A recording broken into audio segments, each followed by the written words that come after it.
tour guide. You're very cynical. A building from 4,000 years ago, still standing. Okay?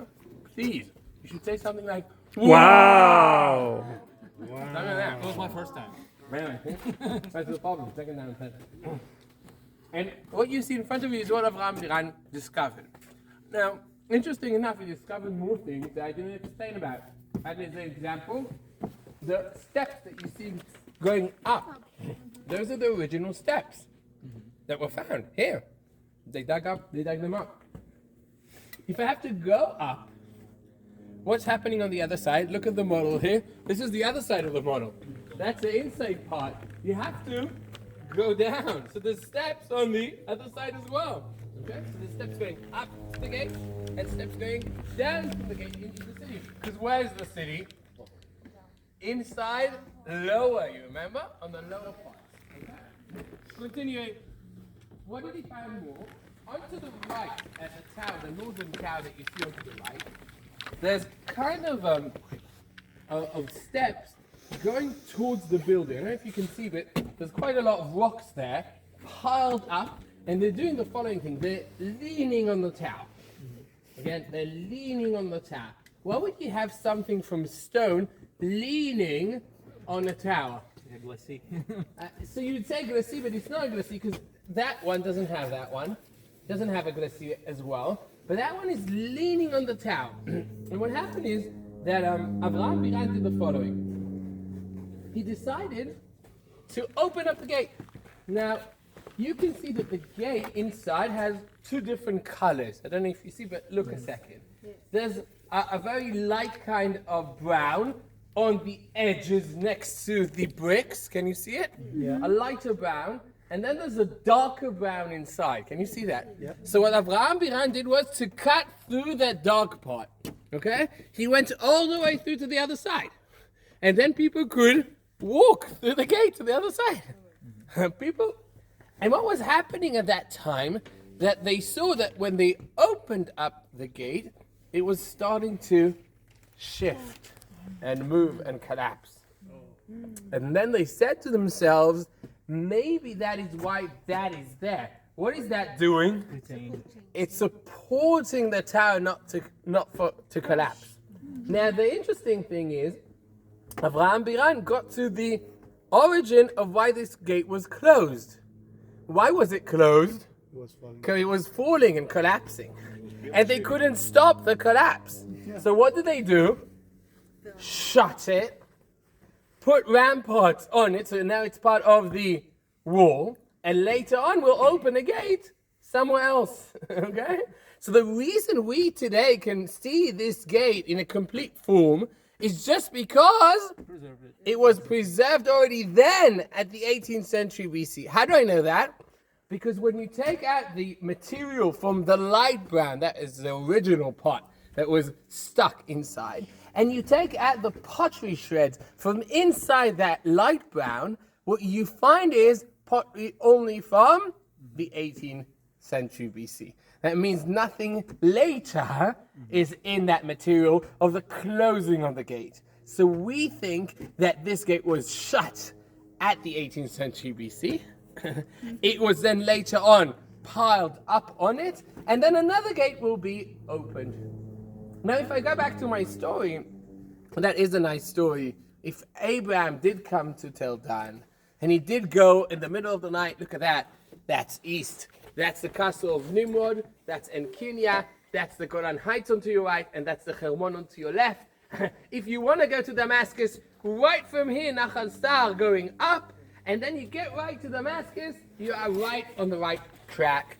So if Avraham Avinu was in existence, if he came to Tel Dan, if he came out from Tel Dan to try and run towards Damascus, these are the stones that he would have most probably walked on. Now my question will be, do you believe? Do you believe? If you do believe, it's great. If you don't, it's really a nice story anyway. Just a couple Really of nice. couple Yes. of questions, if I can. Why couldn't Abraham Avram, why couldn't he go round the city? Why does he He have to go could, but through it it? says Veirdov ad Dan, meaning he got to Dan, then he waited, and then he gets. So I'm saying all these questions are right. I mean, you can say he didn't go into Dan, but you can say that But Ad means he actually visited. he got ad could Dan be. bichlal. Yeah, in Hebrew, ad could be Until. until and inside as well. Right. The other question is, what are the stones here? What's the is it local? Mud bricks. Just mud bricks. Yeah, mud bricks. Whatever you see that's built is mud bricks. Now you can see that it was redone to prevent it from falling apart. So they just put a layer on the outside, but you see the arch was left for you to see. See the arch are the original mud bricks. Everything you see above it that's quite flat is just to maintain it. Yeah, okay? No, Prevent it from. Yeah, second, he's not. just one more question. 18th century BCE, they filled that in, obviously to stop the wall collapsing. But they must have had another gate somewhere else for other access. Yes, we do not know where the other gate was. Okay. I mean, we haven't found it yet. It could be that we have, it could be that we haven't, but we haven't seen it. If Right. That's your question. Right. Yes. Okay. My question is, so this gatehouse would connect to the spine, that stone spine somewhere? So, yeah, so on the sides, when you get back to the real wall, you'll have the spine, the stone spine. So the stone spine will go to the right from here onwards. So the reason why I'm asking, because there's on this wall over there, we see the continuation of the mud brick structure over there. Yeah, but at the Layers of beginning it mud has a little bit of a wall for mud bricks, and then it goes into a proper spine. Other Is questions? there any speculation why they would use mud bricks for the gatehouse and stone? They for didn't the know how. rest? First of all, they didn't know how to build arches with stones. It's a very hard process. You have to have a very Yeah, but I good, mean, like, I tell you, so them- a very good balance. Yeah. With bricks, it's much easier. It's much lighter. Predictable. It's easier to attach them as well with some kind of glue in between. Or you can do with stone. It won't hold. So mud bricks are easier to build arches with. That's why the gate is made of bricks. Okay? Yeah. So is this the oldest arch that we find in Israel, in the world?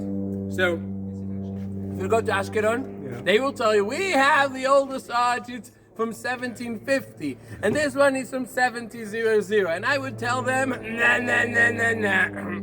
First of all, 50 years in those times, it's very hard to go by anything, okay? The other thing is mine is whole and theirs is broken. So, even if theirs is 50 years older than mine, mine is complete, but there is not. I have a question. So we have a full-size gatehouse built with mud brick. Do we have anything similar to this in the area, except for Ashkelon or Egypt? Explain, I don't understand the. You mean a gate? You mean a mud brick building?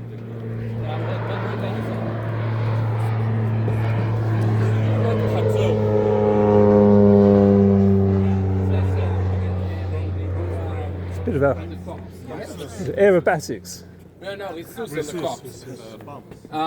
Now, his question was, do we find more brick buildings in this area? And the answer is yes.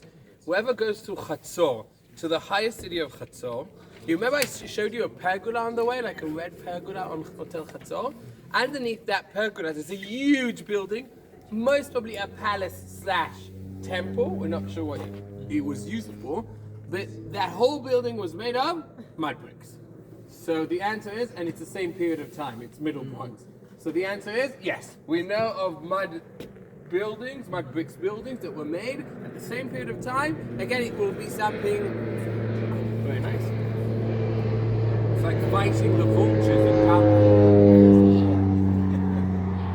Really good sometimes. So we do find more brick buildings around at that time. Again, they will be something big. It would never be a small building. It will be something I would say that the king will build. Do we have Egyptian section? No. This will go up to Mesopotamia. Yeah, I mean, Mesopotamia had brick buildings quite a lot. I want to show you something on the model, and then you go back to the. You'll be there. Okay? Shai, could you just show us what we're looking at as far as the scenery, the panorama is So concerned? that is the Hermon, all the way down to Kalat Namrud. You Yeah, see? yeah. Then you have Enkenia on Mount Nimrod. Yeah. Okay. And then you move on to the right, and that's the Golan Heights. Right. Okay. Now come here just a second. This is so great, this model, especially now after the rain, because it really explains what I said before. Now look at this model for just a second. This is again a 3D model, so it's more clear than the picture I made before. But what you see here is the ramparts, okay, of the city of Dan. You see the gate on the eastern side. Now what happened? This is the rain, okay? But imagine that we had a spring in here. What will happen? It becomes a lake. Exactly. What do you need to do? You need to take out the water from one side of the ramparts out, and this will drain out, okay? So funny enough, this is a great model showing you exactly what will happen if you don't have a drainage for a spring that's coming out in the middle of the city. You have to drain it from here with the tunnel that I showed you, taking the water out of the city. And this is very good to show you what happens when you don't have a drainage out and the water will just fill up the city, because the city is lower inside the ramparts. So But- here is inside of the city. So behind you is inside the city. So we're here. We're outside. We're We here. are here. We are right here looking at the gate. Okay? Now what we are going to do now is we're going to conquer this city. What do I mean conquer the city? We have to go through the ramparts to try and go up the hill. Yes, it's not that hard. They made a nice path going up. But what you are going to do now is go up the rampart and try and capture the city of Dan. We'll see you in a few, in an hour.